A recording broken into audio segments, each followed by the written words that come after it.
50 বছর পর প্রকাশ্যে মেজর ডালিম, শেখ মুজিবকে নিয়ে বিস্ফোরক মন্তব্য। প্রবাসী সাংবাদিক ইলিয়াস হোসেনের লাইভ টক শোতে কথা বলেছেন দীর্ঘদিন আড়ালে থাকা বীর মুক্তিযোদ্ধা মেজর শরীফুল হক ডালিম বীর বিক্রম। তিনি শেখ মুজিবুর রহমানকে সপরিবারে খুনে জড়িত অভিযোগে অভিযুক্ত। লাইভে 50 বছরের সব প্রশ্নের উত্তর দিয়েছেন মেজর ডালিম। রোববার 5 জানুয়ারি রাতে বিশেষ লাইভে যুক্ত আছেন বীর মুক্তিযোদ্ধা মেজর ডালিম বীর বিক্রম শিরোনামের লাইভে যুক্ত হন সাবেক এই সামরিক কর্মকর্তা। ইলিয়াসের নিজের ইউটিউব চ্যানেলে প্রচারিত টকশোটি মুহূর্তেই ভাইরাল। টকশোতে বাংলাদেশের মহান মুক্তিযুদ্ধের ইতিহাস ও 75-এর 15 আগস্টের নেপথ্যের ইতিহাস তুলে ধরেন বিদেশে নির্বাসিত আলোচিত এই সাবেক সামরিক কর্মকর্তা।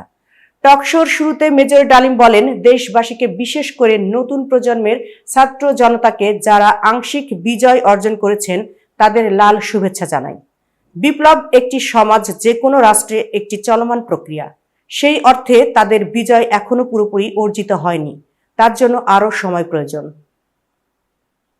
এতক্ষণ বার্তা বৈঠকের সাথে থাকার জন্য ধন্যবাদ। নতুন নতুন তথ্য ও সংবাদ পেতে বার্তা বৈঠকের ইউটিউব চ্যানেল ও ফেসবুক পেজের সাথেই থাকুন।